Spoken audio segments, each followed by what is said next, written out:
Seja quando estamos lendo um livro e ficando totalmente imersos dentro da leitura, ou quando estamos simplesmente olhando as nossas redes sociais, lá estão elas, as fontes, a tipografia, para nos dizer o que temos ou não que fazer, como nós devemos agir e como nós devemos reagir a determinada situação.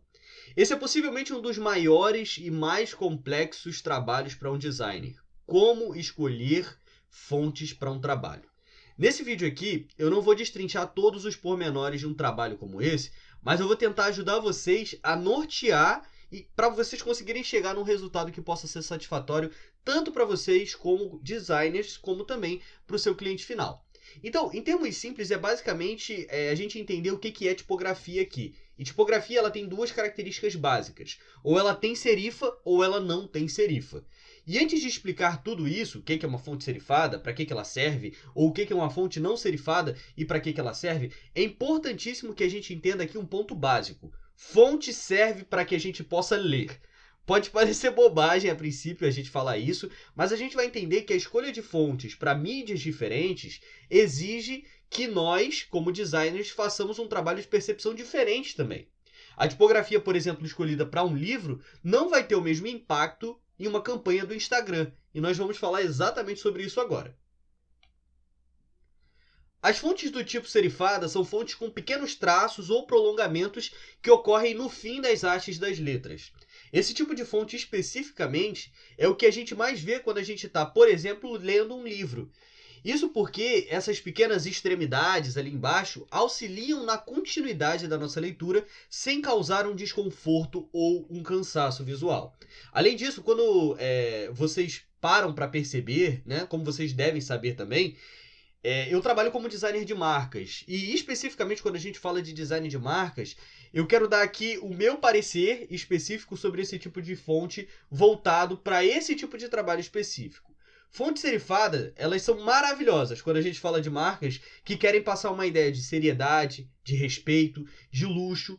Como a gente pode ver, por exemplo, no caso da Gucci, né, que é uma empresa que quer passar essa ideia de luxo, a Sony, que é uma empresa que quer passar seriedade, e também a gente pode falar aqui das marcas, né, do relógio de luxo Rolex, que também querem passar essa ideia de luxo, de seriedade.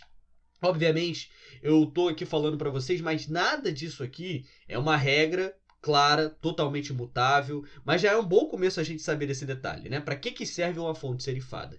Então, para a gente poder resumir isso aqui, se você quer criar um livro e precisa de uma leitura com mais fluidez, vai para a fonte com serifa. Está criando uma marca e precisa passar seriedade, respeito, luxo? Já sabe também. Usa uma fonte serifada.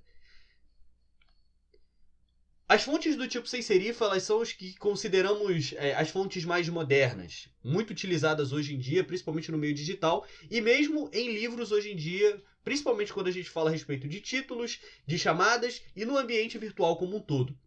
Quando a gente está no Instagram, por exemplo, o que a gente mais vê são as fontes sem serifa, em posts ou em chamadas com posts pagos.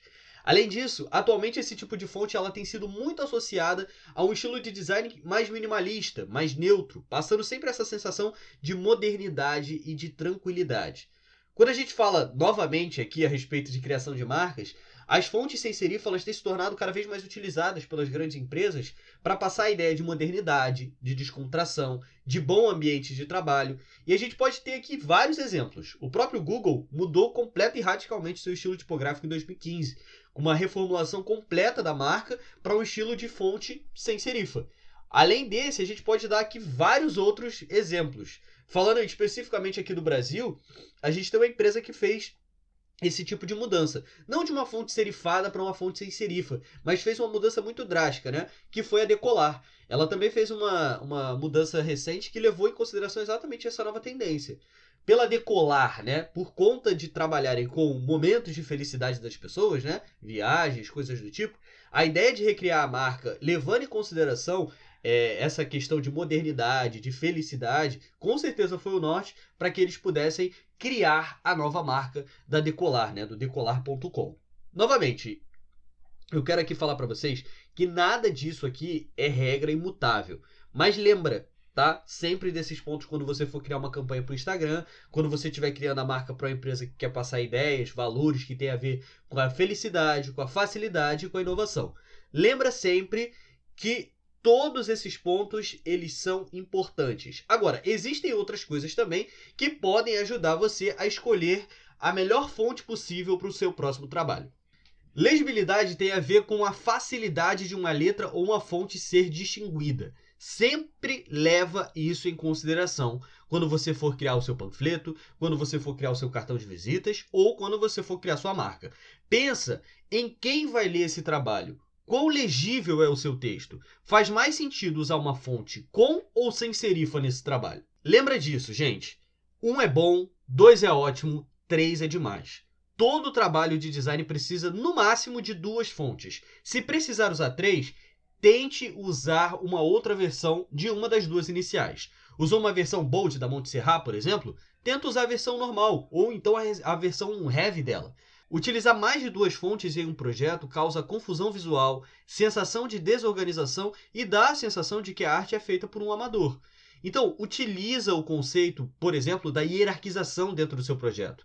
Esse conceito, que é muito importante, você pode pesquisar mais a respeito disso, é fundamental para que o leitor ele possa entender o que é título, o que é chamada e o que é texto. Mantenha o padrão. Isso vai ajudar muito você a manter um padrão de design seguro e de fácil leitura para o seu interlocutor. Existem diversos outros tipos de fontes, outras regras importantes, o que inclui o próprio conceito de hierarquização mais a fundo, como combinar fontes e muito mais. Mas esse vídeo aqui, ele com certeza vai dar um norte, vai ajudar você a saber onde se enquadra cada tipo de fonte, levando em consideração as 2 mais básicas, as com e as sem serifa. Mas e aí, você gostou do vídeo? Quer uma continuação dele para que a gente possa falar mais conceitos? Então, deixa o like, se inscreve aí no canal e continua acompanhando o conteúdo. Com certeza você vai gostar muito do que está vindo por aí. Eu espero que vocês tenham gostado de mais esse vídeo. Um grande abraço e até o próximo vídeo. Valeu!